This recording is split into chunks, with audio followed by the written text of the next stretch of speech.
क्या जंग के पुराने नियम, वो पुराने तौर तरीके अब बेकार हो गए हैं? क्या आज भी दुनिया में जीत, मतलब क्या वो पुराने फॉर्मूलेस से मिल सकती है?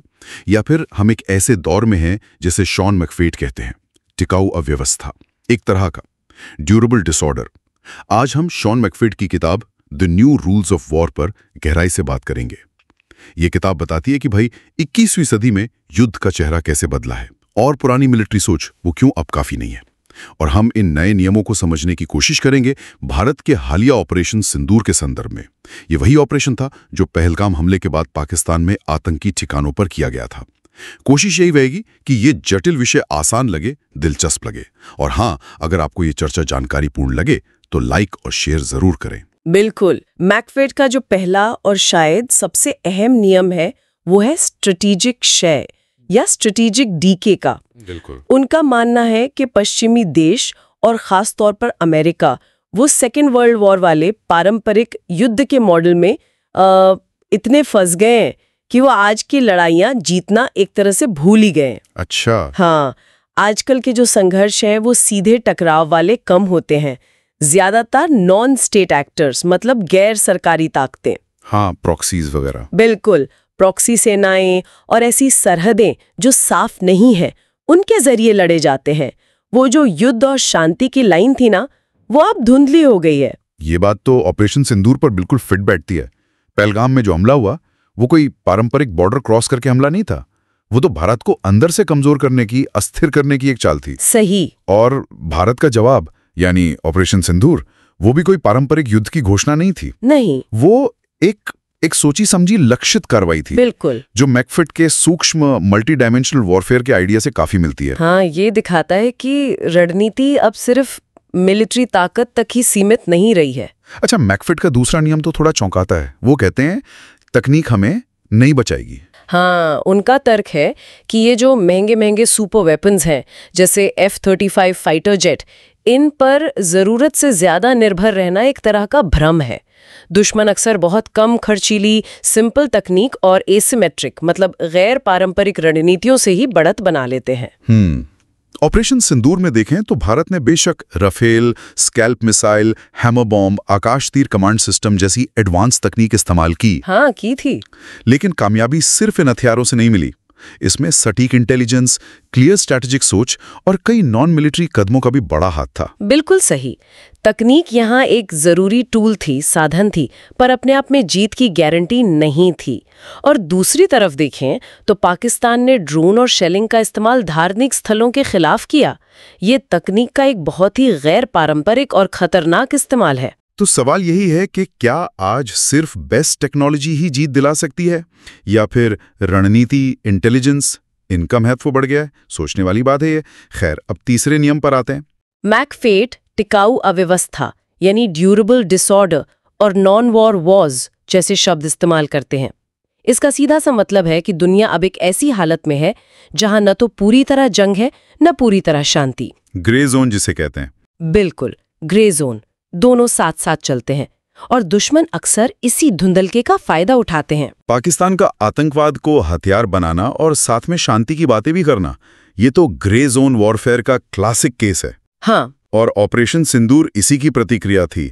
फोकस्ड, सधी हुई और मतलब बिना उकसावे वाली कार्रवाई, लेकिन बहुत मजबूत संदेश के साथ। भारत ने साफ कर दिया कि हमलावर और उनको पालने वाले, उनमें कोई फर्क नहीं किया जाएगा। बिल्कुल।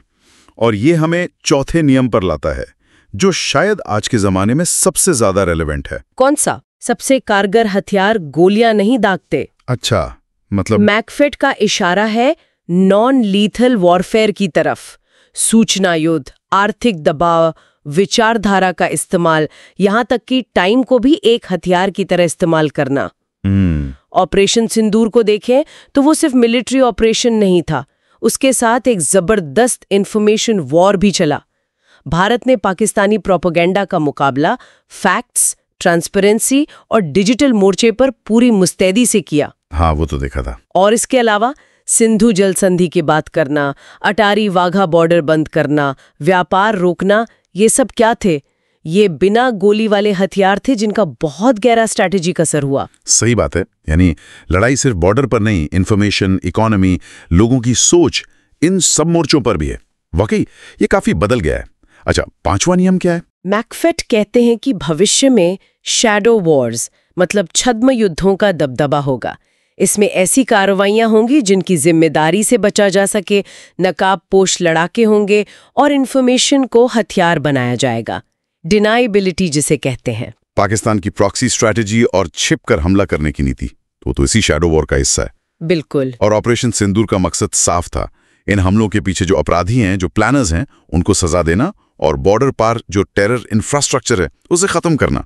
ये एक तरह से स्टेट स्पॉन्सर्ड शैडो वॉर के खिलाफ बहुत कड़ा संदेश था। हाँ, भारत ने एक तरह से नई स्ट्रेटेजिक रेड लाइन खींच दी कि अगर आतंकवाद किसी देश की पॉलिसी का हिस्सा है तो उसका जवाब खुले तौर पर और पूरी ताकत से मिलेगा। आतंकवादी और उसको सपोर्ट करने वाले स्टेट में अब कोई फर्क नहीं। बिल्कुल। और फिर आता है आखिरी 6वां नियम, विजय परिवर्तनशील है, मतलब जीत बदलती रहती है। हाँ, मतलब जीत का मतलब सिर्फ दुश्मन को मैदान में हराना नहीं है, बल्कि अपने पॉलिटिकल और स्ट्रेटेजिक लक्ष्य हासिल करना है।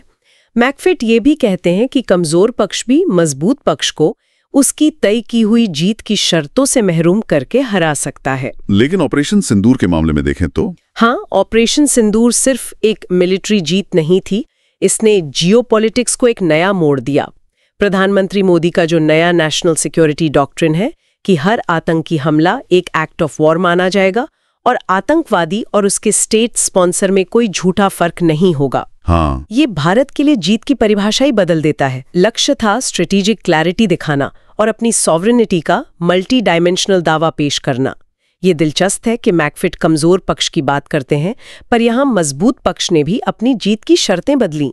सिर्फ दुश्मन को हराने के बजाय अपना स्ट्रेटेजिक नैरेटिव सेट करने पर फोकस किया। तो कुल मिलाकर मैकफिट की किताब और ऑपरेशन सिंदूर का ये विश्लेषण क्या दिखाता है? यही कि युद्ध का कैरेक्टर, उसका चरित्र फंडामेंटली बदल चुका है। पुराने तरीके अब काफी नहीं है। देशों को अब नॉन ट्रेडिशनल खतरों, इंफॉर्मेशन वॉर, ग्रे जोन संघर्षों के लिए लगातार तैयार रहना होगा। ऑपरेशन सिंदूर भारत की बदलती सोच और नई चुनौतियों से निपटने की क्षमता का एक अच्छा उदाहरण है। Military, non military, information, psychological, हर मोर्चे पर एक सधी हुई कार्रवाई। भविष्य में कामयाबी के लिए ऐसी ही कॉम्प्रिहेंसिव और फ्लेक्सिबल स्ट्रैटेजीज की जरूरत पड़ेगी। तो आखिर में सवाल यही है कि भविष्य के संघर्षों में जीत के लिए देशों को और किन अनदेखे अनकहे नियमों के लिए तैयार रहना होगा। इस पर सोचिएगा जरूर। और ऐसे ही और जानकारी भरे विश्लेषणों के लिए हमारे चैनल को सब्सक्राइब करना ना भूलें और वो बेल आइकॉन भी जरूर दबा दें।